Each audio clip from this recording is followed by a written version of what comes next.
Today is March 8th, 2020. My name is Mary Alice Carnes, and I'm conducting an interview with Sandra Espinosa Gonzalez for the Voces of Mariachi project, part of the Voces Oral History Center at the University of Texas at Austin.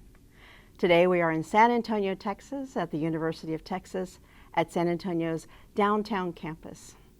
Thank you, Ms. Gonzalez, for sharing your perspective with us today. Thank you for having me. Before we start, we want to make sure that we tell you that your unedited interview will be housed at the Nettie Lee Benson Latin American Collection and will be open to the public. So if there's anything that we talk about or I bring up in the course of this interview that you don't want to discuss, you are under no obligation to answer that, any question or discuss it. Also, if there's anything you do want to discuss that we don't bring up, please feel free to add that, and I'll try to make sure to kind of add that question at the end. Okay. Thank you. You're so welcome. Please also know that if you wish to stop the interview to use the facilities or for another reason, we can definitely do that. So Okay. we want you to be comfortable. So Thank you. let us begin. We're going to start with your childhood. Tell us a little bit about your childhood. Where were you born? So I was born here in San Antonio. Born and raised here, went through school here. I have one sister, no brothers. My parents brought us up south part of town. I was actually, when I was born, is when they got their house, and my mother is still living there today. And we were pretty much, most everything was done on the south part of town, but with music, life started getting much wider. When you say wider, do you mean expanding Yes, your going experiences? into all parts of San Antonio and Texas and the United States and even in Europe, thanks to music. So that added a lot to your growing up in San Antonio. Yes, it sure did. How did you get started as a child, I guess, on your musical journey? My parents put my sister and I in piano early on. I started with piano at age 5, and then my sister started violin. My mother thought I should also start the little sister in violin, and I did. I started private lessons at age 8. Then we moved on to orchestra, where we where we started playing age 9, really, with the orchestra, through school, and then into youth orchestra of San Antonio. And the mariachi kind of came about through the school program. And my father, he knew we were playing violin. He brought us into playing mariachi mass. And that's where we started mariachi. Through church. Did your own parents, were they musicians as well? Yes, my mother would sing with the choir, the mariachi mass, and my father played the guitar, and then he started his own mariachi. I think it was something fun for him, and he kind of had an entrepreneur kind of feel about him, and he started his own mariachi group. So what's your first memory of music, mariachi or otherwise, in your household? Well, the lessons, piano lessons, private violin lessons, studying and learning music, and that way learning music. But then the fun was actually performing through school, performing in front of other people at church, because, you know, when you're a kid, church, you know. But when you're performing up there in front of everyone and you're part of the praise and you're part of the worship with music, it just makes all the difference. So that's my memory of it, is starting young in church and starting with lessons and starting with my parents. Did you like it at the beginning? I loved it from the get-go. I loved it. The violin is a little bit of a difficult instrument in school when, and I'm sure there are larger instruments, but the violin, you're just not the cool kid with the violin. So as far as school goes, it's not so fun, but then when your music starts to take you into performing in more places, well, you become cool real quick. And so that's where, I mean, it may not be fun initially, and I've heard so many times from people that say they stopped playing the violin when they were in elementary school. I mean, it's just not fun at first. And then I've heard from the same people say it's just great that you kept with it, because you're doing so much fun stuff with your violin, and you've done so many performances, and you've met so many people. Oh, I agree. Did your parents or your family come to see you perform like in a recital format or school performance? Yes. Well, my parents were always there. My mother, of course, she just drove us everywhere, and she was everywhere with us, just kind of sitting back, listening, of course. And then it was always my sister and I. Almost everything was done at first with my sister and I together. And then I guess, relatives, cousins and all, as much as they could, but it was mostly us, the four, my father, mother, my sister, and I. We would be everywhere together. Who do you consider to be your biggest influences musically? Well, I was influenced by, say, my father, because he was determined. He may have not been the best musician, but he was determined to play. So he loved to practice and practice and practice. So that was a great influence. And then classical music, just orchestras, philharmonics. I love the sound of that. And so I think that took me into, when I started playing mariachi, I love the big sound of mariachi. I mean, trios are beautiful, beautiful, but I love a large sound. So Mariachi Vargas, de Tecalitlan, Mariachi Mujer 2000, Mariachi Sol de Mexico, because they're very orchestra, very symphonic, very musical, ensemble. That's what I like. Why do you think your dad was so determined? Oh, I don't know. He was the type of person that I think he just said, if you're going to do it, you have to do it right.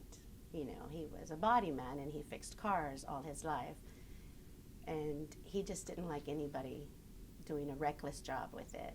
He didn't like anyone that, oh, that's okay. So I think that's just how he raised me.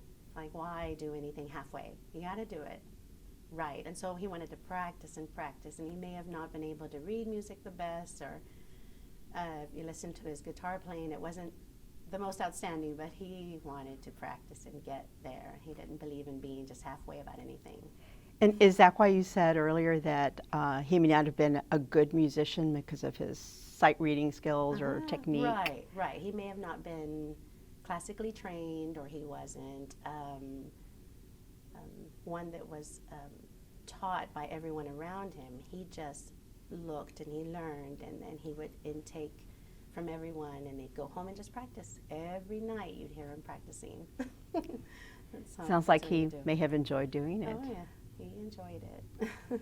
Did you ever have a chance to play with your father or with your sister? Yes, my father formed a mariachi tapatio, and my sister was playing with his group for a couple of years, and then at age 12, I joined the mariachi group. So I played with my father and my sister for about 5 years in the mariachi group that he had. Yeah. And growing up, what was your idea in your head, about what it was like to be in a mariachi? What were you thinking? I think at first I thought, that's pretty nice that you go and you practice all together, you perform in front of people, you can earn some money, and it's with an instrument that I love. So I was like, this is just an amazing job. It is, but you can have fun with it. And not everybody can say they have fun doing a job performance. that's how I always thought of it. But I had to learn. I had to learn more. I wanted to learn more because I was orchestra. I was classically trained with my violin, so I wanted to learn more about the music that goes into it, and the ability to read and there's so much out there with mariachi than just going into the garage and practicing all together and then going out and performing with people. It's so much more. Mariachi is so much more than that. But that's how it was at first. And you mentioned some of the mariachi groups that you were influenced. Mm-hmm. Did you have any of them that were like specific favorites? And if so, why? Mariachi Vargas, the Calidlan, they were an all-male. They will always be an all-male group, but they came to San Antonio when I was 10, and I had the chance to meet them. They were just great men. They all lived in Mexico, and they were brilliant on their instrument, brilliant. So I guess that was my first contact with someone outside of my little world of San Antonio and school program and my father and all the people that I met here in San Antonio. So of course, I would say they were my first influence. Wow. Did you realize it at that age? What a wonderful treasure trove of influences and musicians that you were surrounded with? I did, because of a mariachi festival that would start in San Antonio, and it's still going on today. But this mariachi festival started, and they brought Mariachi Vargas here to town, and that brought more people from around the country. So you started to see it. Just like any child that's growing up, you know only what you're exposed to. So because of that conference, I was exposed to so much more, and musicians from around not just the state of Texas, but around the United States. And then soon you had musicians coming from other countries too. So it was great exposure. You talked about being trained on your violin classically. Was that the same for piano as well? It was a classical learning first? I went to a private instructor, piano lessons at the house, and learned how to read music with piano. I just wasn't that great at piano. I was okay.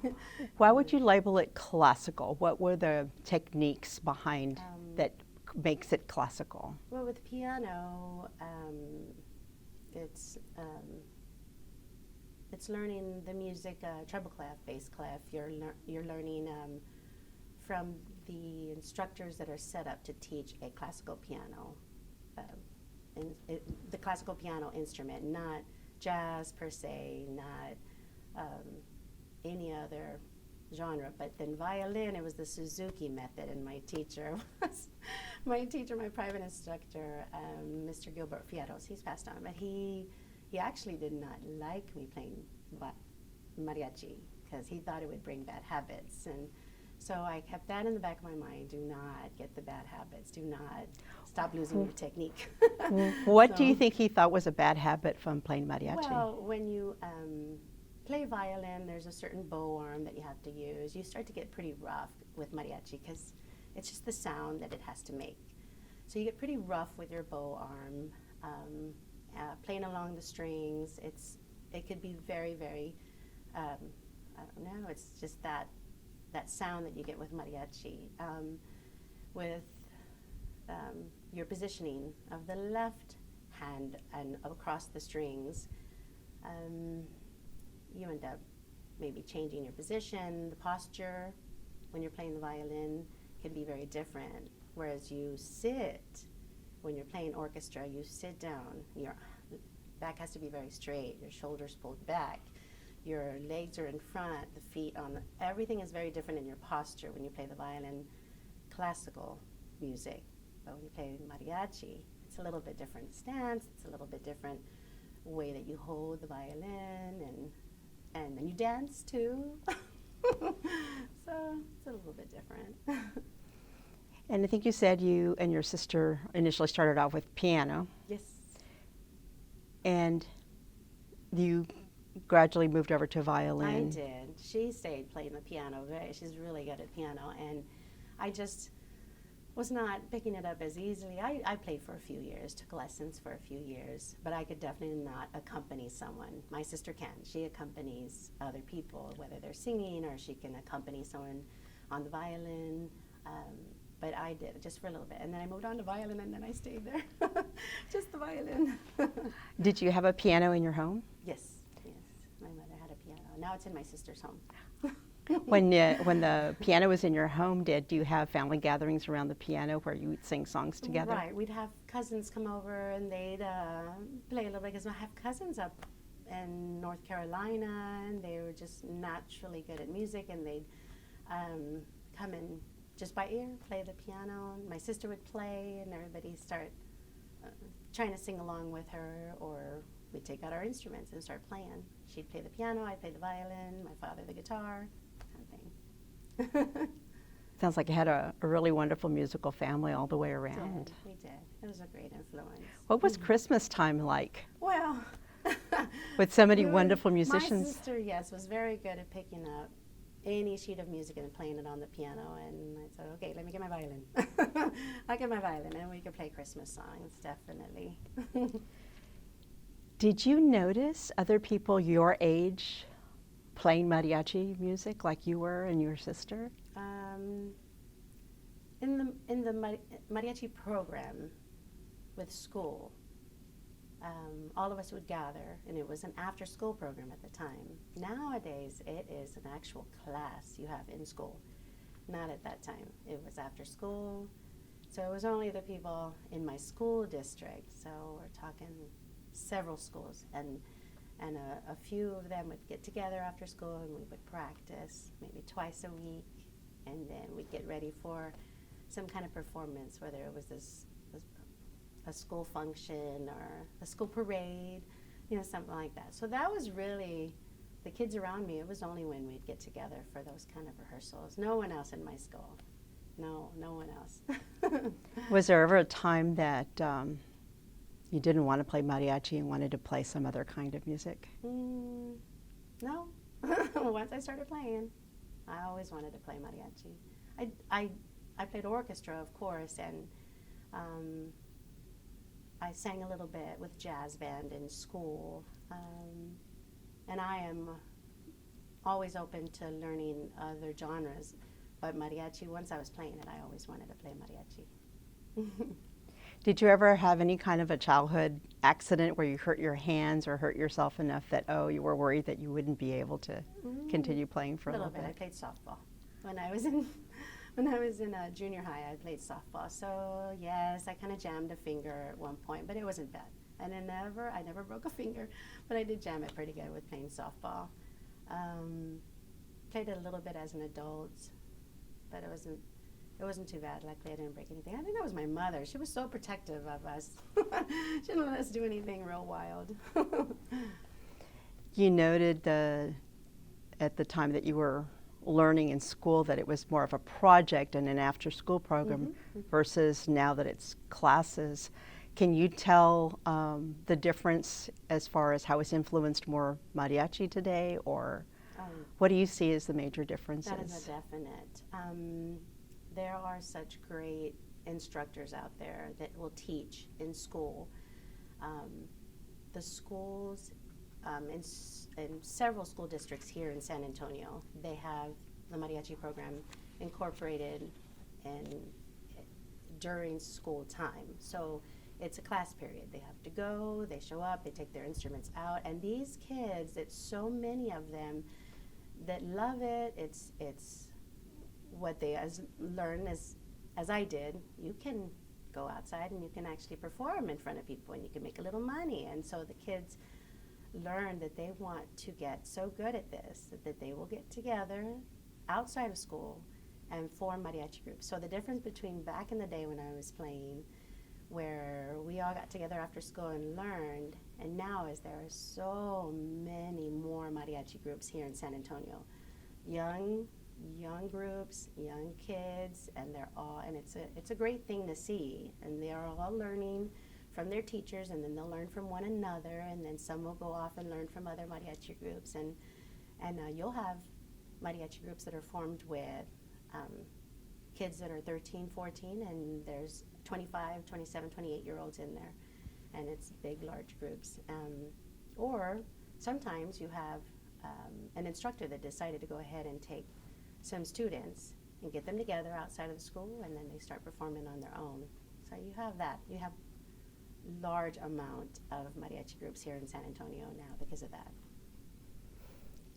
So I think I know the answer to this, but I'd like for you to tell me, how do you feel about having mariachi as a curriculum in schools with, a set of criteria, or having them follow the TEKS, Yes. Methods and criteria? I really do like it. I really love that kids are using that part of their brain. Music it just adds so much to someone's life. It helps them learn better. I'm currently forcing my kid to take orchestra in school, but I think even if they're pushed a little bit to take it and it's part of their everyday, and it's not just so much mariachi, but it's music, and then yes, mariachi, because then it becomes more of a heritage, and then they learn, wow, what is this? And they learn so much more about mariachi in Mexico and the culture of it. And then it even adds more to their life. But yes, definitely having kids learn it in school as part of an everyday, it's opening up their brains so much more. I definitely think it's only going to benefit the kids, and only benefits them to take it during school. So for yourself and for the kids today that are taking it as part of a curriculum, how do you feel it enhances their education in other subjects that isn't music? Can you talk a little bit about that? I believe, and I think it's been shown that most kids that have music in their life do better with their grades. I think it is an individual thing as well. I don't think you can say, because they're in this music class, orchestra, or band, that it's an automatic A for any of their classes. Not necessarily. It is pretty individual, but I think it's only going to help them with academics, and it'll help them with discipline. Of course, they will learn what it is to practice, because you can only do so much. You still have to practice a little. Do you feel that it hurts the industry at all if those teaching mariachi don't have the proper background? Well, I suppose if you had, if it was mariachi that was, can I say this? If you were using your class, your mariachi class, as, setting up your foundation for something, then I would say it does. Like an English teacher, a mathematics teacher, your chemistry teacher. They're setting up a foundation, and if they are not knowledgeable with it, if they didn't get the school and they didn't get the proper teaching, then it kind of can really set it back to them. But the teachers that are out there teaching in the schools, the majority of them have to have, the school districts have set it up that they have to have a background in a degree, a music degree of some, or a degree. The majority of them or you're an assistant. You're not the music teacher, you're the assistant. So they have set it up that they have to have a music degree or a degree.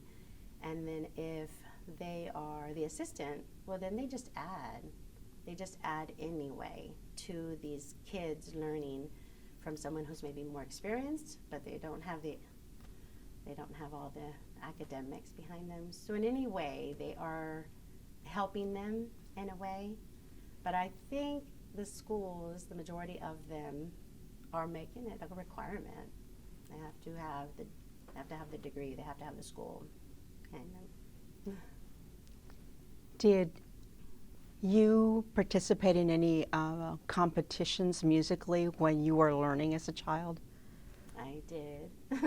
I was at Harlandale Independent School District, and I was playing violin already, but with the school district I wanted to pick up another instrument to play at this point. It was as I was a little bit older, and I wanted to play the vihuela. So I did, and I competed in front of Mariachi Vargas with the vihuela.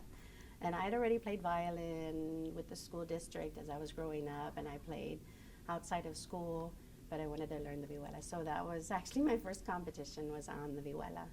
And so that was really lots of nerves. It was a real good experience. And then as I got older, I got to see a lot of competitions. I've been a part of it, but not necessarily the one competing. But yes, when I was a kid, I did. It's good. It's good. Good experience. How did you see people around you react to mariachi ensembles? Well, people love it. People love it. I have only ever heard people compliment the traje. They compliment all the voices. They compliment the music. I think people are that have never heard mariachi before, I think they're genuinely surprised and pleased at how it's. You have to know your instrument. You have to know how to sing. And if they don't like the music, I think people know when it's not okay. Maybe that's not coming out right. Maybe they weren't doing something right with their instrument, or they are, not singing quite in tune. Like, they'll know. So I think most people are really surprised at how much mariachi, how good it can sound. You have harmonies, you have trios, voices, the violins play so many parts. It's not just you're not in unison. Violins are playing parts. The vihuela, the guitarrón, they have to know rhythms. So people are very surprised in that. And the trumpets, of course. Poor trumpets, they can't hide anything. They can't hide anything. If they're going to make a mistake, everyone's going to hear it. So trumpets have a lot of pressure on them. So yeah, when you have a good ensemble, or just really mariachi always surprises people. And I think genuinely everyone loves to hear it. They do. What kind of feelings do you get seeing their expressions on their faces when you start to play? Oh yeah, that's just what I guess drew me and kept me with mariachi, is whether it's in church, it's in a ballroom and you're playing for the quinceañera, or you're playing for a wedding, or you're at a funeral. All of that. Everybody's face is like, and then they come and speak to you after, and they talk to you, and okay, give me just a second. I'm so sorry. I'll take a minute. Take your time. I'm like, can we cut it for a second? I'm like, I've been playing a lot of funerals lately. Oh, okay. Oh my goodness. That's all right, whenever you're ready. Let me have some water. Okay. Thank you. So we were talking about the different expressions and people's reactions to hearing you play. Yes, What does that look like when you see their faces? Yes, they love it. Whether they're sad one moment, but the next moment they're telling you that was just so beautiful, or they're just so stunned and surprised at how good the music sounds, or they are learning. I have seen gentlemen, they could be 70, 80, and you can tell that they are knowledgeable of music. And they'll look and they'll stare at you, and they'll look at your violins, and they'll look over at the trumpets. And I've had people come up to me and they'll say, you all really have to listen to one another to get it just right. to get it in tune, and the trumpets. Like, I can see how much you're working to get all your intervals just right and in harmony with each other. So that it really, really just is the whole. Well, it's a huge reason why you keep playing and why you keep performing. That's just the big part of mariachi. For me, it is. So you mentioned all of these amazing emotions from one to the other, and so affirming of life. How do you, as a mariachi, balance all of those emotions while you're performing? I just always like to smile at everyone. I just figure if you're up there performing in front of people, and the majority of them are paying for you to perform, why would they want to see someone upset? Why would they want to see somebody that's bringing in a bad day while they're performing? So for me, I think I owe it to them to see somebody smiling and enjoying themselves up there, giving it 100%. I don't want to give them a bad performance, and I think that's something I owe to them. So let's talk a little bit about being part of a mariachi ensemble. What groups did you play with early in your career, and how did you end up joining your first mariachi? Okay, well, I was part of the school district mariachi first, so that was a bunch of students, and we would go after school, and then like I said, I joined my father's group. That was family. We would practice together, and I would learn something from my sister. I'd learn something from my dad, and my dad would even have people write music for us, and we would practice it and learn it and perform it. But then, since my background is in orchestra and symphony, and I love large ensembles, we were asked to join the Mariachi Nacional, and they were already established, very large, young gentlemen. They were already established, and they were performing great music, difficult music. So my sister and I were asked, and together we went, and my father and my mother said, okay, we'll allow it. They knew the director for many years, the director at the time. And so we did. We traveled on together, and we played really difficult music, and it was with 6 violins all together and 2, 3 trumpets sometimes, and 3 rhythm section. And so that was my first group. And then after that, that's really the kind of mariachi I like to play with, large mariachi group ensemble. Do you recall something memorable from some of those first performances with your early mariachi groups? Well, I liked traveling. We would travel and perform out of town. We were part of a mariachi conference in Austin. And it was Festival de Santa Cecilia they had in Austin. And we performed in front of a very large crowd, and we were the judges for other students, mariachi. And I was 17, being a judge for other students. So that was because I was 17 when I joined the group. So that was a really interesting experience, because I was just part of this group that was well known already and had traveled and really good ensemble, and that was a really good opportunity. We also went to Colorado, and we accompanied Jerry Diaz. He has a rodeo, Charreada rodeo, and he was on his horse, and we accompanied him there in Colorado. And that was probably 2 really neat experiences that I had with that group. You mentioned traveling. What kinds of places, what cities did you go to? So Colorado, and then here in Texas, cities around Texas, and then as I got into other groups, then I would travel with them.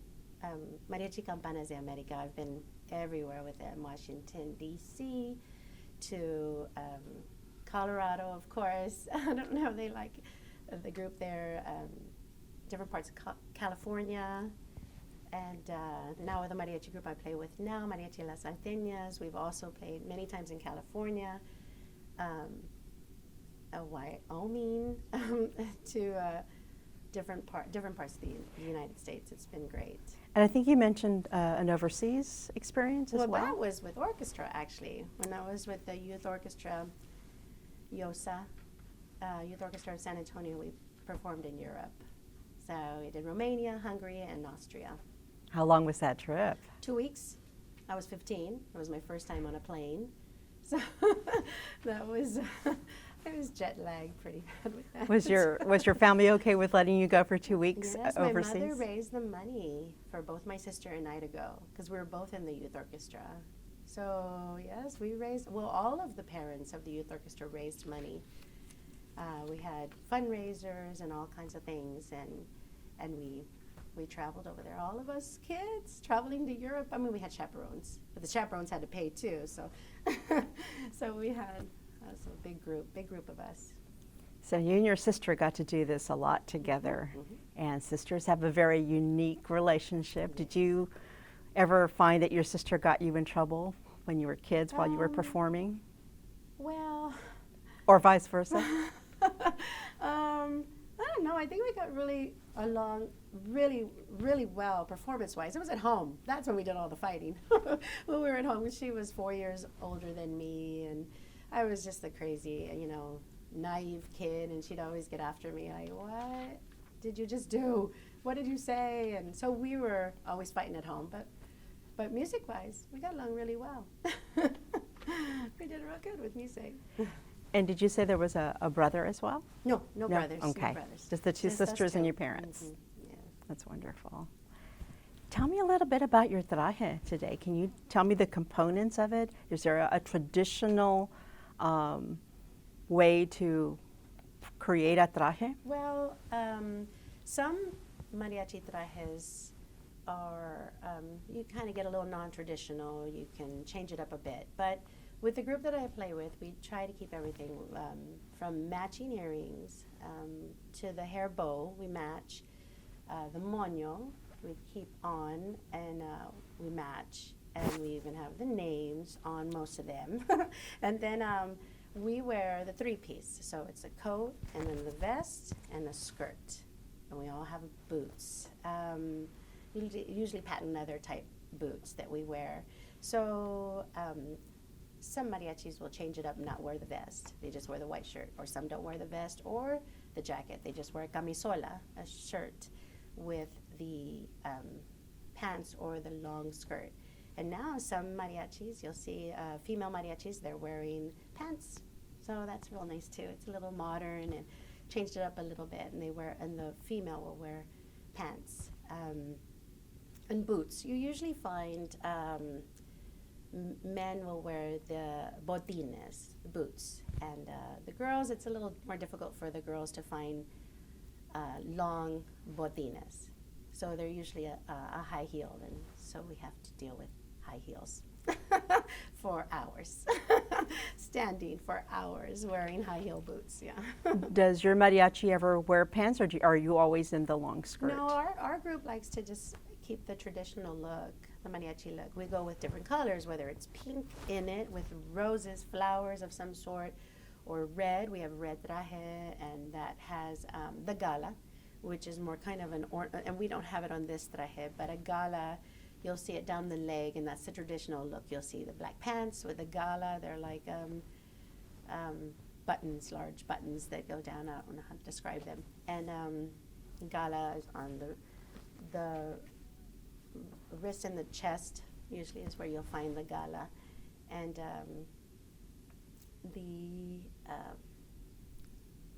otherwise it's a greca. It's kind of this sewn on material, and you add little gems to it and all that. But that's part of this amazing person that makes these suits. They put all this together, the greca, to make it look this way, and it's their art.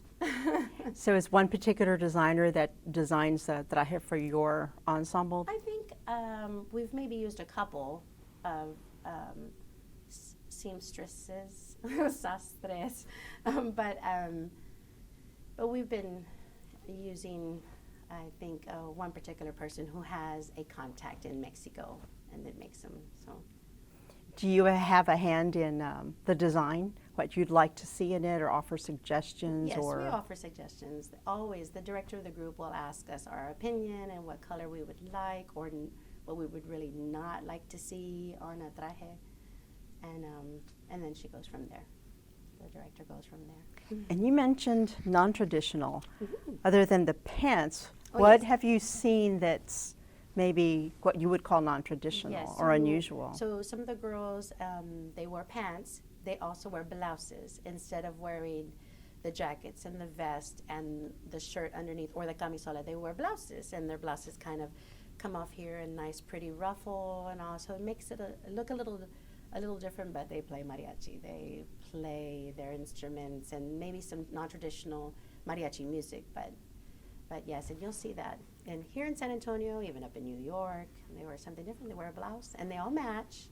And they will match their earrings, perhaps, and their hair is down. And they wear a flower in their hair or some kind of design in their hair. Maybe not pulled back like I have it. But yeah, so it changes it up a little. Do you think that some female mariachi have gotten too far away from the traditional style, maybe have gone too much of a sexy look? Well,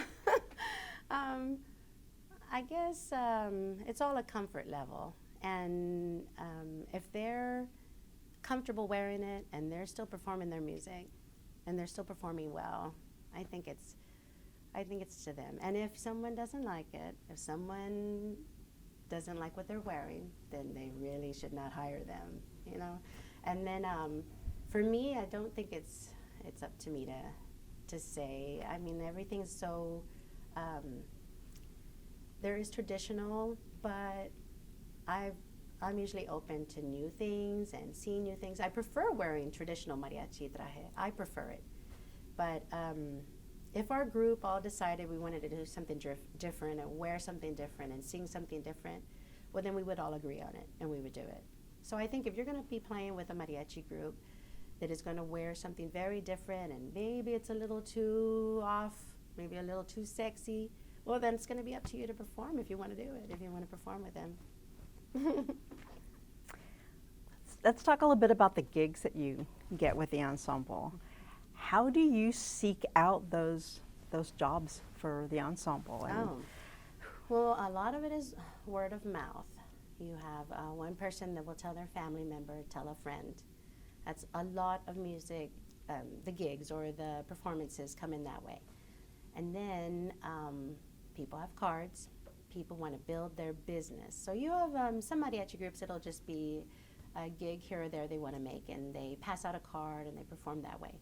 The mariachi has grown so much now, and if it's become kind of a business, say with the group I've been with, the group is 16 years. It's been together 16 years. I've been in the group 11, but the group has a website. The group has packages they send to corporations, companies. They're part of the San Antonio Hispanic Chamber. So you get involved and get yourself into these organizations and spread the word through the internet, of course. You have your business up on Facebook or Instagram, or you have it known that way. So different. Well, you got to make it bigger. You got to get the gigs. And they were not the first group that hired you or that you joined Correct. Initially, correct? No, they're just maybe I was with about 5 other groups before joining them. Have you been able to tell the difference between each group, like they each have their own internal culture? That's interesting that there is a culture that sometimes will be grown in the group. A lot of it is the leadership of the group, the director of the group. How is the director? Are they respectful to everybody? Then everybody's more respectful to one another. Is the director, they want the best music, or do they just want the gigs, or do they just want to impress people in mariachi, or do they want to impress a stranger that just has no idea about music? So it is. It's a culture that is started with leadership and then the people that you bring into the group. And I so happen to find it with the group that I'm with it. You have a leader that is very knowledgeable, smart, but you have the rest of the girls in the group also very knowledgeable about their music. They respect one another. We have a sisterhood. And we send encouraging things to one another all the time. And not that I didn't have that with other groups I played with. I played with Mariachi Campanas de America. Amazing leaders in that group. Amazing. And the musicians, they were great, good people. They were all men. It was just me and one other girl in that group as well. At the time that I played, it was me and one other girl. All different ages in that group. I came in after they had been famous already, famous. They did great. They already had a CD. They had traveled to so many places. So they had a real strong leadership, a really strong business. The manager, she was business. So she knew how to talk it and get it out there and all. So yeah, it's been interesting, the environments that you come across. And I've been in a mariachi group where the director was like, maybe not. I didn't stay in that group very long. Have you ever been with a mariachi that, where the leadership changed while you were there? Let's see. Perhaps it was a change. It was more of a transition to another member because the director was too busy doing something else. And it works out okay, but yeah, you can feel it. You can feel it when the director changes, when it changes hands and it transitions to someone else. It's a little bit of a pressure on someone new. New management.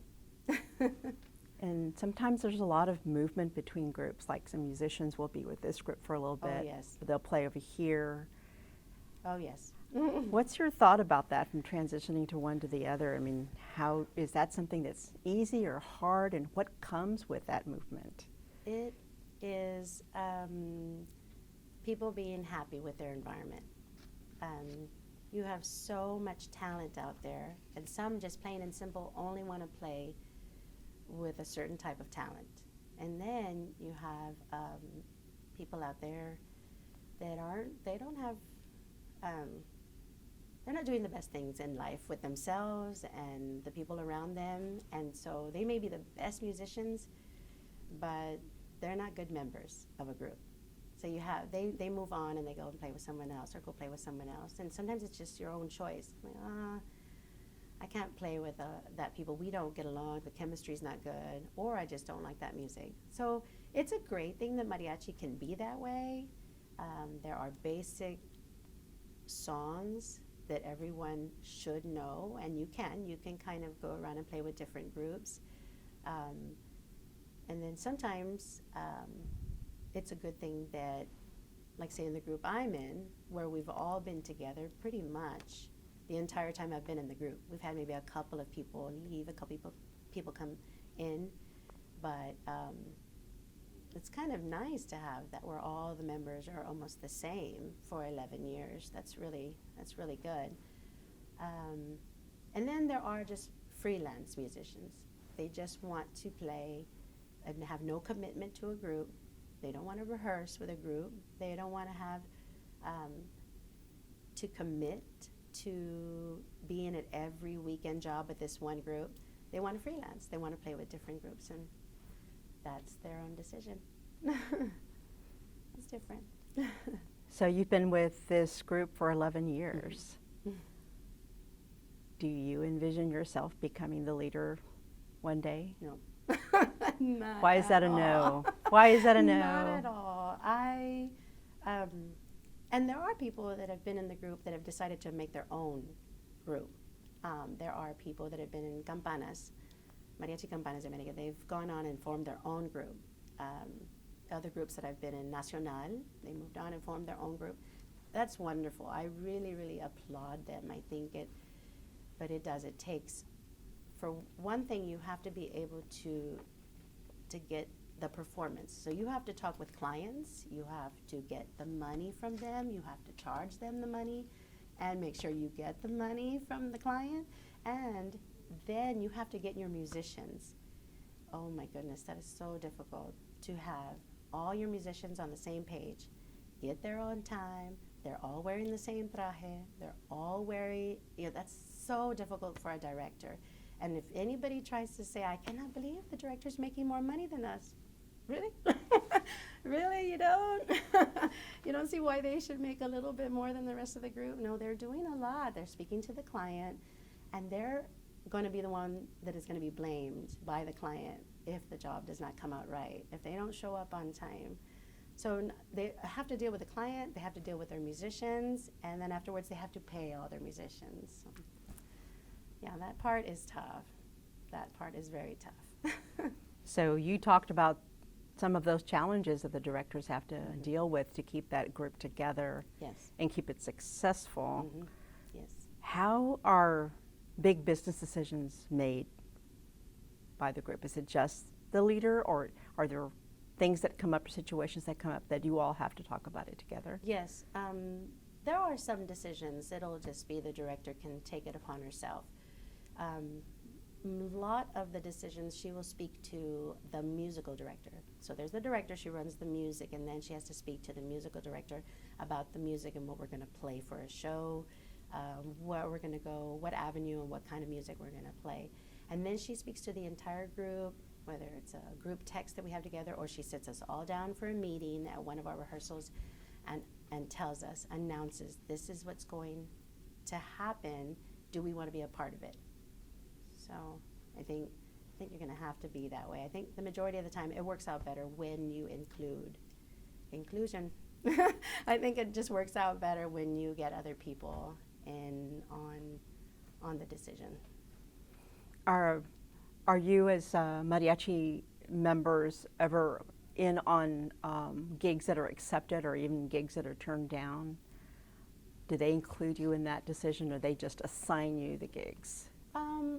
It is, most of the time, when the performance comes in, it's put on the calendar. Everybody has a calendar there to see, and they know, and then she'll make sure to call everyone, whether it's a week or two before, I just need to make sure who is available or who is not available for these performances. And if it's a really big concert, which happens quite a bit, she's letting everybody know ahead of time when those concerts are coming up. Everybody has to clear their schedule or some way make themselves available, or let the director know ahead of time. It's also something that she's asking of us. Can you please let me know when you cannot make a performance? Which brings up another good question. Are you paid a salary? Sometimes you might not know the number of gigs you're going to have. No, mariachi works per gig. Per gig. Yes. Mariachi is, you're showing up, you already should know. The majority of every person that plays mariachi knows when they show up to a job, they're getting paid for the hour that they're going to be there. That's how mariachi is. It's not, oh, this week you're making this much, next week you're making this much. No, it's per performance, per job. Every mariachi usually gets paid their hourly rate. That's how much. I may get paid a little bit different than someone next to me, depending on experience maybe, or how many years they've been in the group.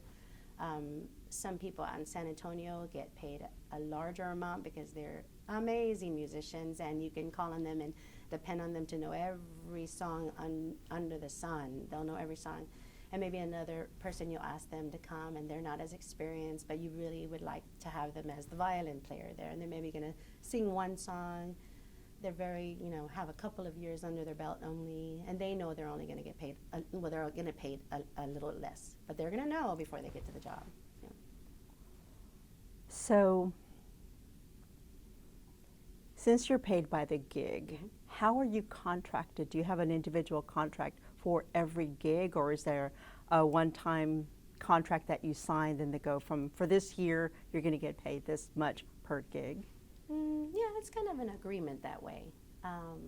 The director says when you first join the group, or whenever they call you and ask you to come and help the group, the person coming should know okay, how much are you going to pay for that hour?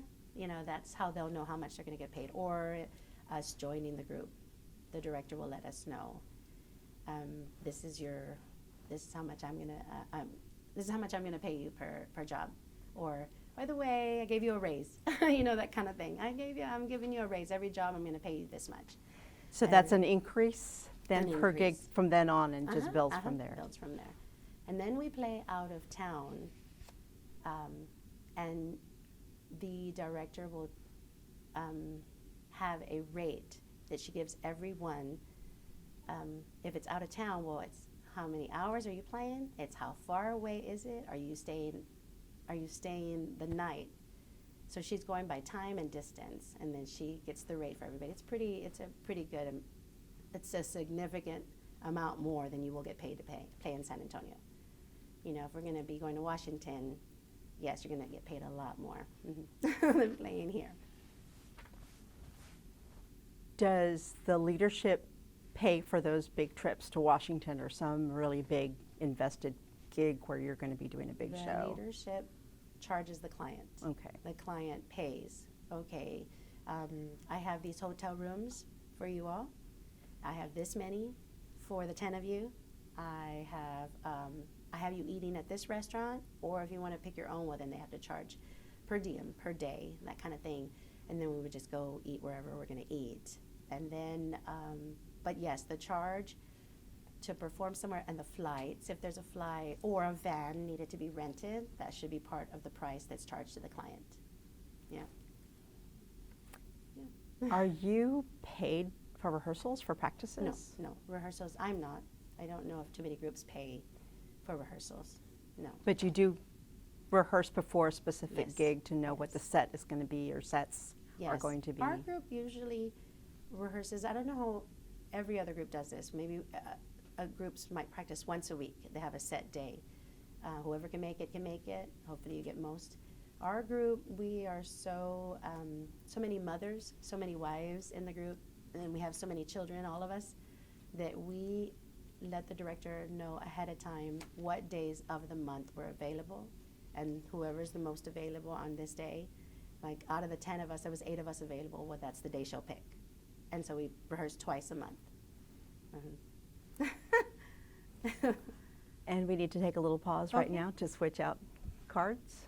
So you're telling us that you rehearse probably twice a month. Yes. Practices. Do you think, since you don't get paid for any of those rehearsals or practices, that might be a reason why it's hard to keep some mariachi in the group, or why they don't want to go to practices? Well, I think most everyone who is going to dedicate themselves to a group, they know they're going to have to rehearse, because you're not up there as a soloist. You're up there as an ensemble. So it would only make sense that you need to rehearse with the other people, whether it's someone who is, they're okay, they're not the greatest, and you're just amazing. You could not have that attitude. You have got to rehearse with other people in the ensemble, because it's not a solo. You're not up there by yourself. You are doing this show with other people. So I think most everybody should know that before you do a performance, or if the group is calling a rehearsal, well, it's in the interest of everyone to get it together. You have to have it together. So you need to rehearse. And you mentioned earlier that for some of these gigs, you'll sometimes have to learn some new music. Yes. How often does that happen beyond the core set of musical numbers? Performances that are on the weekly basis, you're performing for weddings or quinceañera or a convention, but mostly if it's more personal, people will already have a request in mind. And sometimes they just have the request there at the performance. And unfortunately, if we don't know it, which is always sad when you don't know their song that they're asking for, you just have to tell them, I'm sorry, we just don't have that. You might have 1 or 2 people in the group that know how to play it, but not everybody has it real good. Or maybe we don't have the person that knows all the lyrics. So you have to say, no, sorry. But if somebody requests the song before the performance, then of course everybody could take it out on their own, kind of run through it real quickly, either at the rehearsal or run through it quickly before we're going to go over there and perform for someone, and then we can play it for the client. That'd be ideal. That's great. If they can ask, they can give you the list before.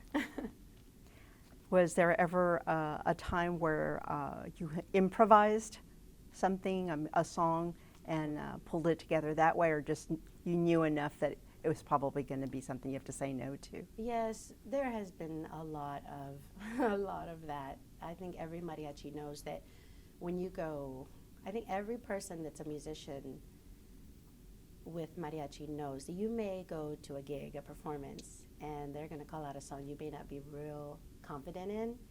Somebody else, you're going to have to lean on the people next to you. You're going to know the key that you have to play it in. You've maybe heard it a little, but you may not know all the fills, what we call the fills, all the little parts that are in the middle of the song.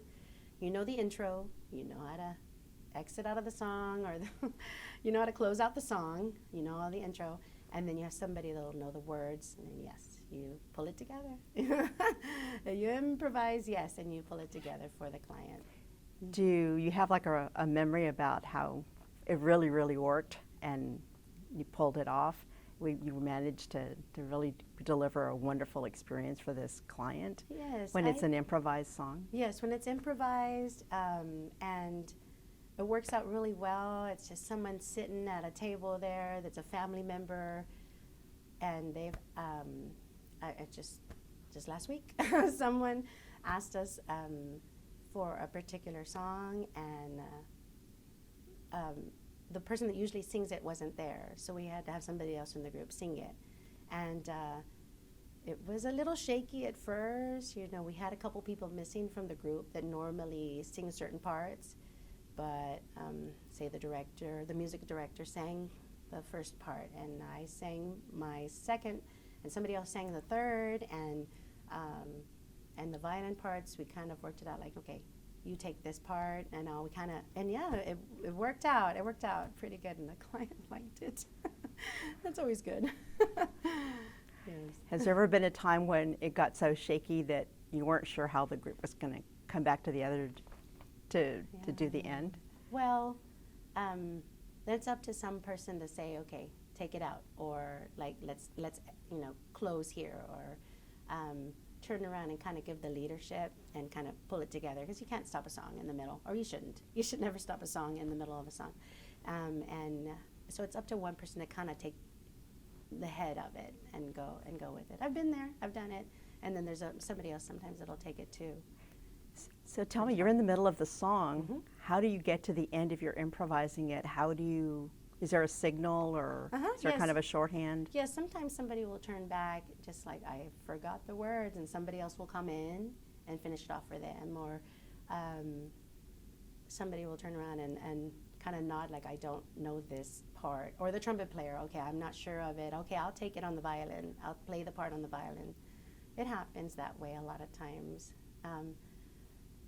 But I have to say, if you are with a strong group, you should be able to pull it off. You know, you have other people that are around you that are good musicians, and I mean, that's why you stay with them. That's why you stay with a group, because they're that good that they can pull through if you have a tough moment, you know.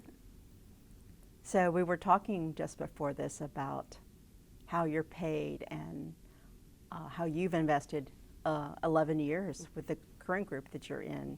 How do you feel? Is it the work enough to give you your living, to make a living, No. to support yourself and your family? Not for me. I am a nurse. I work as a nurse. I'm a registered nurse, and when I was younger, age 17, 18, thinking of my degree, I already kind of knew I wanted music to be in my life, but it wasn't going to be my life. I already knew, and I decided to go into being a registered nurse. Now, many people in mariachi have a degree in music, have a master's in music, and they are teachers. They do very well as teachers, and then they play mariachi on the side, and play mariachis in the evening, play mariachis on the weekend, and then there are people that do. They play music all the time, They make their living of it. They play during the week. They play during the evening. They play on the weekend. But for me, my decision was I didn't want to depend on just music. I wanted it to be my second job, my passion, my get away from the crazy life and enjoy the moments of music. That's what I decided a long time ago. It was going to be not something I had to depend on, you know.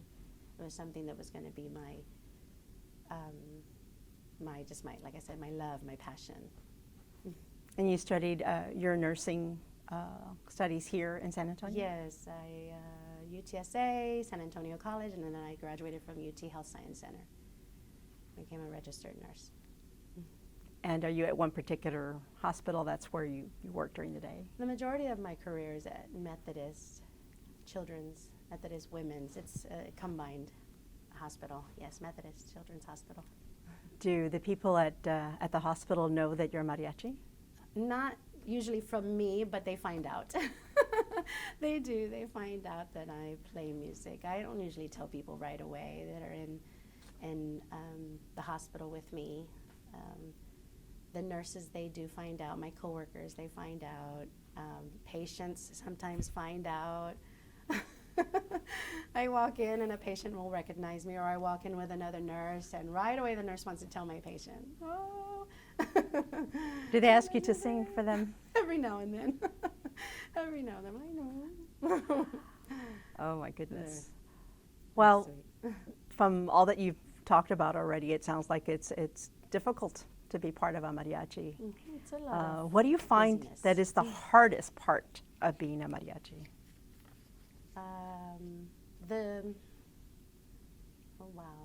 The hardest part is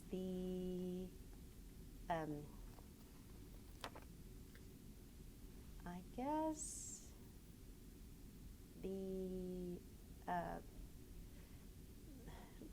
when you're with mariachi, you are taken away from things. You are taken away from the birthday parties that might be happening, or you're taken away from your family get-togethers, because mariachi is on Saturday evenings majority of the time, or mariachi is on Friday evenings the majority of the time. So in that way, that's difficult, because you are being taken away to be performing for someone else. So everybody has that pull. When they decide they want to play music, they're going to be pulled away from the family, your spouse, your girlfriend, boyfriend, your kids. And so that way that could be difficult. I've been able to juggle it and balance it only because I have an amazing husband who plays mariachi as well, but he understands very well. I just find it's so difficult when people are in a relationship with someone that doesn't understand. It's just too hard. But people are in relationships and there was someone that doesn't understand, that you are pulled away from them to play this music.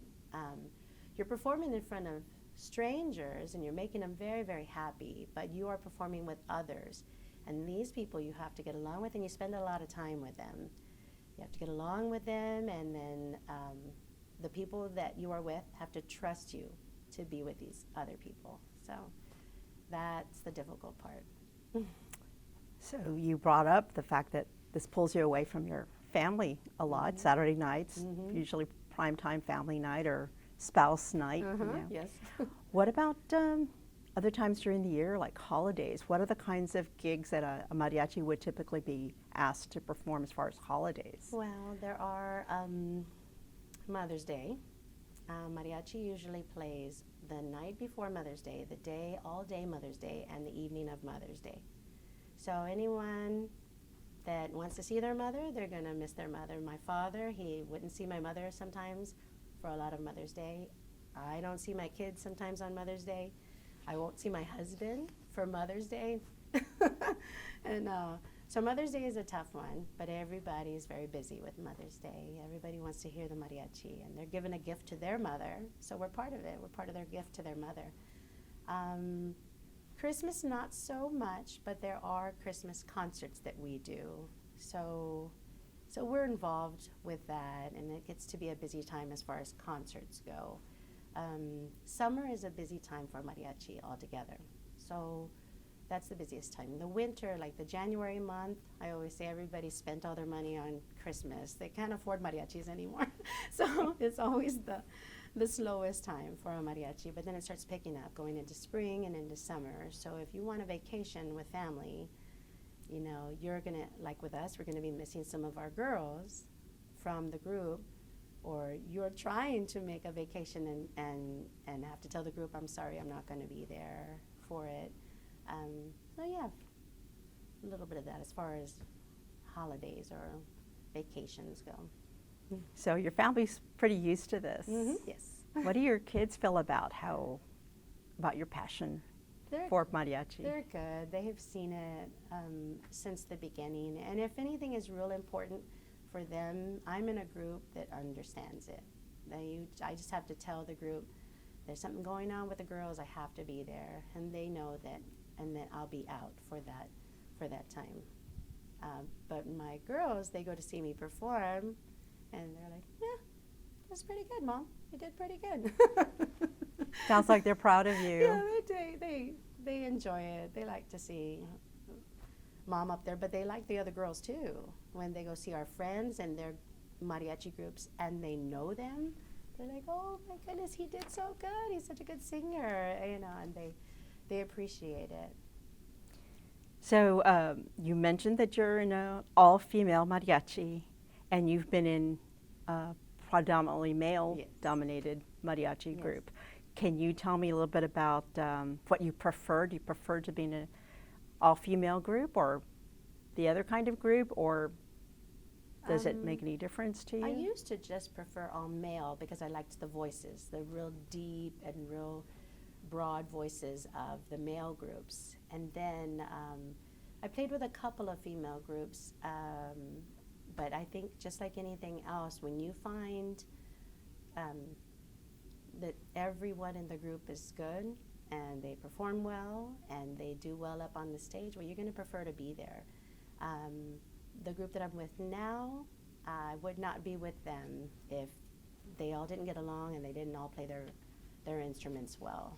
So for me right now, this is my preference. Right now, these are the people I like to perform with.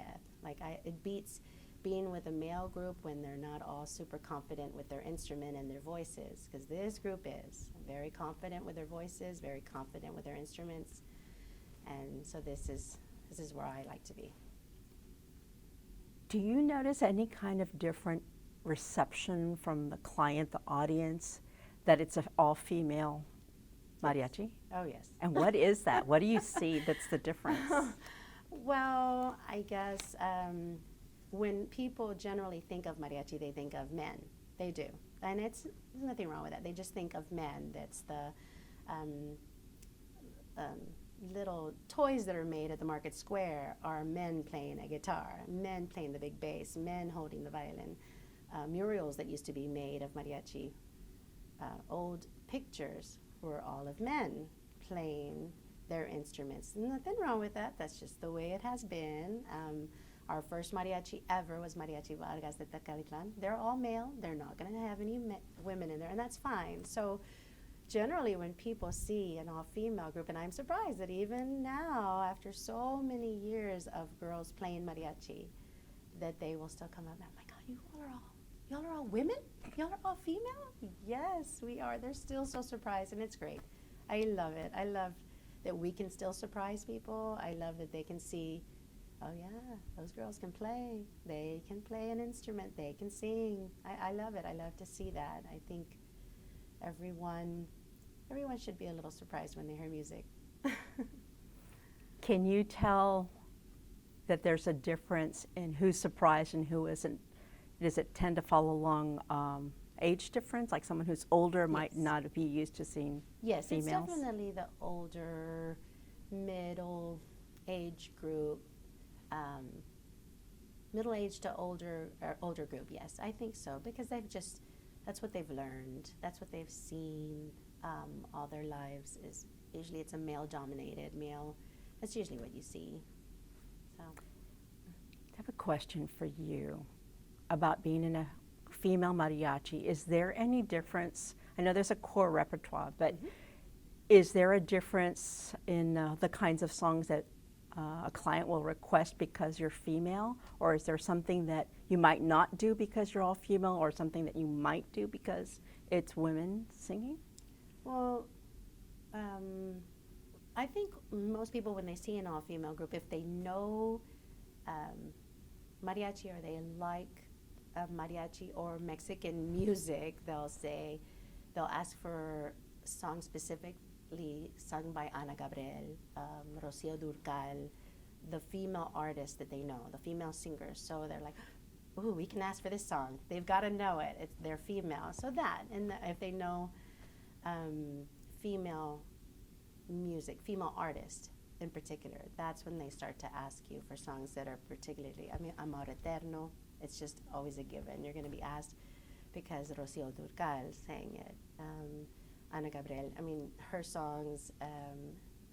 So anyone that's more, if they know the artist, the female artist, then they'll ask for those songs in particular. So does your husband avoid working with you because he's also a musician? No, or he is that likes a it. good opportunity to do It something is. No, together? He likes when I get to play with him. He doesn't so much like to play with the female groups, but he actually likes when I can play with the group with him, with the male groups. He just,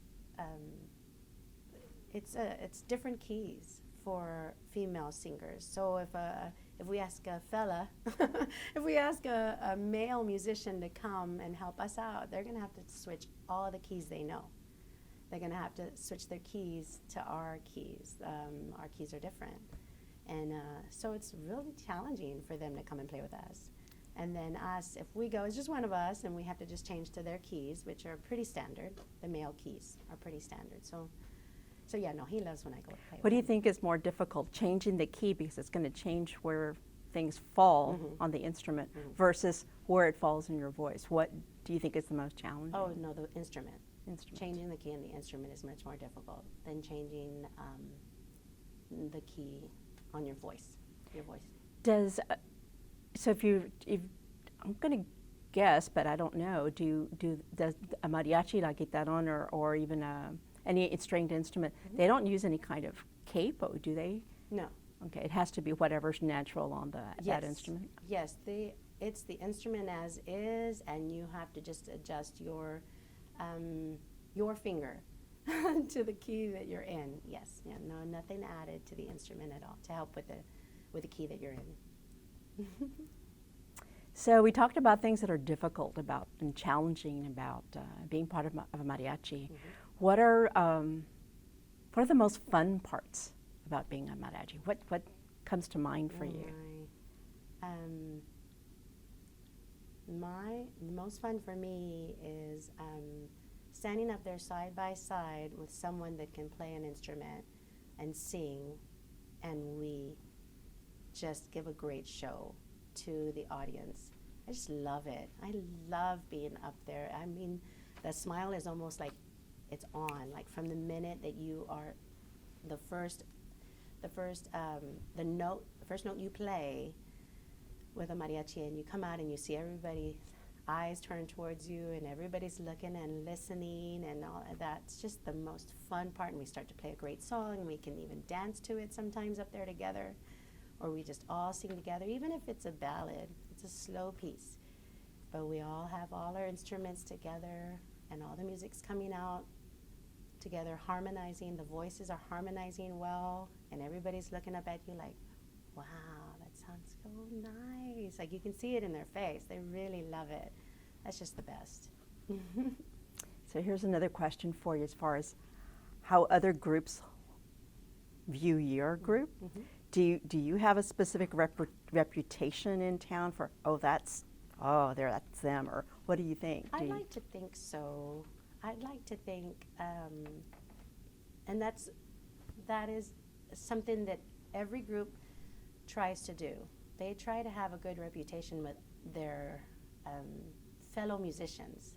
You know, just like I want the girls in the group with me to respect me, but I also want girls and men in other groups to respect me as a musician as well. So that is really important to us, and I think it should. I mean, I think it should in any profession, really. You want people in other companies to respect you, other groups, other nurses, other companies, or other hospitals. You want them to respect you. But yes, other groups in San Antonio, I think so. I think they have a good amount of respect for our group. Our group is featured pretty often on TV, on radio. We go to concerts. We perform in large audiences, and we keep getting hired back. So apparently, we're doing pretty good. So I think we do. I think we hold a good amount of respect from everybody else in San Antonio. That's wonderful. Do you ever encounter any negative vibes from other ensembles?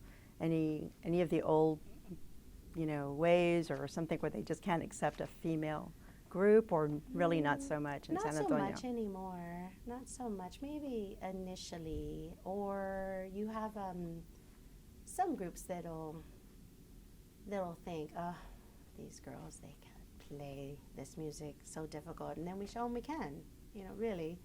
And that's what you have to do. I mean, even if it was just the easiest, simplest song that you can pull out of the hat, the Mariachi World hat, Cariño. That's like the easiest song you learn when you're first starting to play mariachi. But if you can play it as a group so well and harmonize and impresses the people in front of you, but it'll also impress the mariachi group too if they hear you and you're doing it really well. You play a song that's the most difficult, Violín Huapango, or Bodas de Luis Alonso, and now you play that well, for sure you're going to have everybody's respect. You've brought up a lot of songs here today. What are some of your favorites, like your top favorite songs to play with a mariachi? I'd say the last one I mentioned, Bodas de Luis Alonso. I like classical pieces, big pieces that are like a show piece. Granada we're doing right now, that is big, musical with all the instruments and many voices, and that's one of my favorites, Granada. And what is it about Granada that you really like? Why is it on the list? Well, it is it's a ballad, but then it has different rhythms that come into it. And then we do a trio and a duet, and the trumpet parts can be difficult, the violin parts can be difficult. It's just, you have to play at a certain level, and it's most everybody's attention it catches everyone's attention when you play it. And what are some of your favorite musical styles that a mariachi will play? I do like ballads because they're just beautiful. I mean, it catches everybody's sad and happy and love, and ballads are beautiful. You have a great voice that goes with it. It's better. And then I like sones, mariachi. There's nothing else. No other genre plays a son. Only a mariachi can do a son. You can have polkas in other genres. Mariachis play polkas. You have cumbias with mariachi, but you can hear that in a band. But there's no other genre that can play a son. Only a mariachi can do that. And you mentioned earlier about dancing. Yes, you're dancing. For the cumbias, we dance. Who teaches you the cumbia steps for any particular song? No, that's self-taught. Everybody has Self-taught. to learn. Everybody has to catch from that. We have some musicians that'll come and help us out, and they'll look at us like, I don't dance. Oh no, I have to dance here. But so it's just a little bit of dancing that we do, or we try to get something together during a certain part of the song. We do a Selena Povore, and in there we all dance a certain part. We all went in and we learned some steps, and we all go up to the front and we all dance together, and we just do that. It's just to make it more fun. So what's been the most unusual location where you've played mariachi music Wow. that you can recall? Let's see. Oh, boy. Or has it always been a traditional theater? No. We've been asked to play in different places. I'm trying to think of what is the most strange one. Because yes, the most common is the restaurants, ballrooms, the stage, of course. Gosh, I can't think of anything right now. I guess it all seems like we'll just play anywhere. So do you remember the first time that you played with a female mariachi group in San Antonio? Or do you recall the first one, I guess? Yes, it was another female. It's not a group that I'm with right now, but I helped them out, and they were already established for 10 years. I want to say they were the first group in San Antonio. Las Herendidas is their name. And they were established, and the director of the group was a man. And he was a man, and he got female musicians together. And they were really, really good. And it was the first time I ever played with an all-female group. I just went over and helped them out. And then after that, I started helping them out a little bit more. But like I said, they were already together for 10 years. They needed some more musicians. So I went and I helped them out. And then I did a CD. It was their last CD that they did, and I recorded that with them. What do you think that particular group represented to you, if they were the first female mariachi? Yeah, innovation. Like, it was innovative, and I think at first, I think they probably had to break the barriers for us that play now. And it was a male director, like I said. He started them. He's very knowledgeable about music. He has his PhD. I think he's almost done with his PhD, but he started them, getting them together, and they had to break the barriers of, oh my goodness, all female? Oh my goodness. They had to find a place to get boots that matched, earrings that matched. And men don't worry about that. Men don't have to worry about earrings and hair bows and botines that match, and they had to do that. And they had to find a sastre, a good one that'll make a female traje in all sizes. So that too. And they had to perform songs and find a key that can be comfortable. And I say this in particular because that group, they would sing all their songs really, really high. So we're continuing. We were talking about the first female mariachi group in San Antonio, and the doors that they opened for everyone, and finding the right keys, all those things you wouldn't think about, having to find female trajes to be made. Yes. Do you feel like the other groups, yours in particular, were able to continue the journey because of what they contributed? I think so. Definitely there were some girls in this group that were with that group before, and learned from maybe things they didn't want to see. They learned a good idea of where to expand from it, find other performances, other ways to perform, other kind of music to maybe do, change up the keys a little bit. I think as you go from one group and you maybe move to form a new one, you have to decide that you want to make it better, and why. Why is your group going to stand out more than another? Any of these people in San Antonio that want to form their own group, they have to ask themselves, well, what makes your group better? Why is anybody going to hire your group over this one? So they have to think of it. That's wonderful. So as far as being a mariachi, it sounds like you work pretty much a lot, here in town and beyond.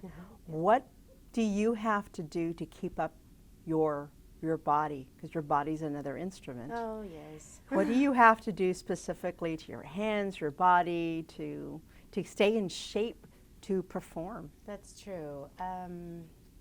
You do find it does take a toll. You are worn out, especially if you're performing on the stage. I don't think I felt it much back in my 20s, but you feel it now as I'm getting older. I do feel it. It is the lights that are on you, the singing that you have to do, occasional little dancing that you'll do up there. You have to warm up really well. You really do. You have to warm up with your instrument, your voice. You have to warm up. Everybody's got allergies these days, and you have colds, and the majority of the people that I know that play mariachi, they're teachers. So they're talking with students all the time, and after that, they're going and they're performing, so they're tired speaking voice, but they have to turn around and sing. So it is a bit of a preparation you have to do. You have to warm up. There are some that are just amazing musicians, and maybe they don't ever have to do much but show up, and then they can just perform on the spot. But there's a little bit of your body has to stay in shape that way. You have to know you are asking yourself to stand for no less than an hour, playing an instrument, singing with others, singing in front of people, so you can't just suddenly leave, walk away, feel bad. So it's a little bit that you're asking of yourself. Is there anything you have to do specifically to protect your hands since you play the violin, or any other way that you sustain your performance? No, just warming up vocally. It's not a good idea to go out in the cold with your neck bare all the time, so you usually wear a scarf on the way to performances. But as far as violin, the best thing is warming up, because you can easily have cold hands, you haven't played in the longest time, and you can actually hurt the tips of your fingers if you come down on a string. It does like a little bit of a shock to the nerves at the tips of your fingers, and so that's what the purpose of warming up is about. Warming up the fingers. You have calluses that are on the tips of your fingers, but those, you still have to warm up your hands, a little bit of a stretch and warming up your hands. Do you also have to acclimate the instrument to the room, the temperature? Yes. We noticed that more so with guitarrón, vihuela, guitar, that their instruments will change, their strings will stretch, or as they're coming in and out from outdoors to indoors. Yes, so you do that. Violins, you do, but not so much, and I do not like to, it's not recommended to use a wooded instrument in the rain. So it won't bother a trumpet, but a wooded instrument, yes, you cannot play in the rain. You have to get out of the rain. You have to carry your case into whatever venue you're going to be at, so you can take your violin out in there. Yes, my violin does not like rain. You did such a beautiful job of explaining your traje, the one thank you're you. wearing here today, and it's you. so beautiful. Thank you. What was it like wearing the traje for the very first time? Oh, it is. Feels great to have on a uniform, because when you're first starting mariachi, there's a lot of students that'll probably have to just wear a dress shoe. They don't have the boot, they don't have the botines yet, or they just have to wear a white shirt. Same thing with orchestra, same thing with choir. You just wear, whatever t-shirt or shirt you can find, or a white shirt. But when you have an actual full traje, it's a uniform, but it's anybody can say, I can put on a traje, and everybody thinks I look so good compared to whatever else I wear. Anything else, I could put anything else on, but everybody that puts on a traje, it looks, it makes you look really good. It's a symbol of a performer, but it is a full suit, three-piece suit. It How really does it is. make you feel inside? Do you carry your body any differently? I think so. There's a certain respect that you have to have for your traje. I do anyway. I don't like it thrown on the furniture at home. I don't like it just thrown in the back of my car. You have to respect your traje, but we have to travel, and our traje has to go along, so then you want to try to get it nice and cleaned up before you're getting anywhere, or before you're going to travel somewhere, you want to try to get it cleaned up. and that takes some time. We forget. Oh my gosh, I didn't shine my buckle. I didn't clean my bow, and my moño isn't clean, and that kind of thing. It takes some work, and yes, it does. It makes you feel really, really good, especially a really nice traje. It's really nice. So, looking at your life as a mariachi, have you ever had the opportunity to teach what you know about performing mariachi to others? Yeah, there's been a few chances with Mariachi Campanas de América, Mariachi Nacional, Mariachi Las Alteñas, and we've had students in front of us, and many of them are young girls, and so you want to teach them, and you've always tried not just the music, but there is something you have to make sure people you're a good influence for someone. So you're teaching these young girls, young boys too, but you're teaching these young girls that you're just up there in front of people, not just in this traje here in front of them, but when you walk away, and when you are on your way home, or when you are in front of others and you have the traje, you have to be respectful to yourself as well as to others, because people will see you in a traje out somewhere. You don't have a violin in hand, you're not singing a song, you're not performing, and you have to make sure that you're leaving a good impression, that you do respect yourself. Girls need to know that. You're going to be not just representing mariachi, you're going to be representing girls in mariachi, representing a girl that's performing in front of others. I hope that I leave a good impression with young girls like that. I hope that they all know. It seems that I have. I've had a little bit of feedback from girls now that are adults, men that are adults, but they saw me when they were students. I think I have. I think I've left a good impression of respecting myself, respecting others. What are your thoughts on the state of mariachi today? I think it's gone very far. I think it has broadened, it has incorporated other kinds of music, even other nationalities. It has become something that just keeps on progressing. You want to make it better. You want it to still keep the heritage in there, keep your fathers, your uncles, your grandfathers proud, but you want the young kid to like, wow, I want to learn that, So I think mariachi has just grown, and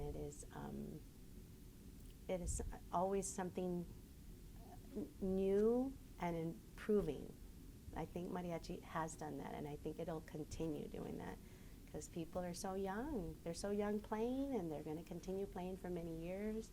And then being an influence, the group I'm in, like I said, we are women, mothers, wives, we're daughters. We take our mothers with us sometimes to performances. So we lead by example that women, you can do it. You don't have to stop when you graduate high school. You can keep on doing it. So picture one of your students right in front of you. What's the one piece of advice that you would give that particular person? I would tell them to enjoy themselves, play the music, not just as someone that is, not just as someone that's playing mariachi music, but as someone that's playing an amazing instrument and using it to perform for many, many people. You're influencing many people as you stand up there and you wear the traje with pride. You stand next to other musicians, and you're standing in front of strangers or your mother. You want to enjoy it and know that you will influence other people in this traje. You will influence others. And so looking back at your career now, was there anything that you would have done differently, that, just that one little thing, or anything you would change about your trajectory to today? I may have done a little more singing maybe when I was younger, but my goal was always to be a better violinist. So maybe I would have taken a little more lessons on the voice, or I would have asked somebody to take me under their wing that was a singer. But other than that, no, I think it's been a great journey in mariachi. Is there anything that you'd like to add that we haven't brought up today that you'd like to add to our interview today? I've been fortunate enough that I had classical music as a foundation, but I would say that if anyone wants to play mariachi, that they try to do other types of music as well. Don't just keep it at one thing, one type of music. Learn from other musicians, learn from other types of music, try to incorporate it. There is so much talent out there, and so many musicians and singers and performers that help to strengthen you and your musicianship, your performance, your stage presence. So much out there to contribute. That's all. Thank you. Thank you, Ms. Gonzalez, for your time today and for sharing your story with us. And we look forward to having you as part of the collection for the Mariachi project for the Voces Oral History Center. Well, thank you. It's been a pleasure.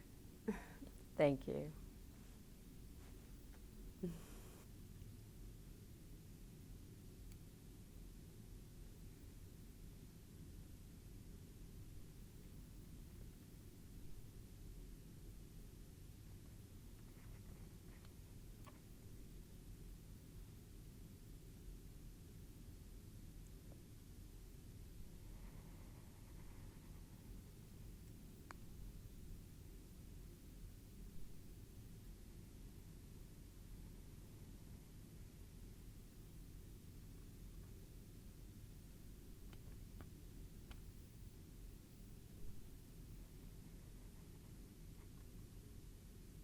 Rehearsals ago. I was wondering if it came out. Yeah, Las Salteñas. I was like, does it have their name on there? I think it does. What does that mean, Las Salteñas? Altos de Jalisco. You know. I looked up Altos. Yeah, I Uh-huh. looked up. Altos. It's a region. So the upper class. Well, you fill it well.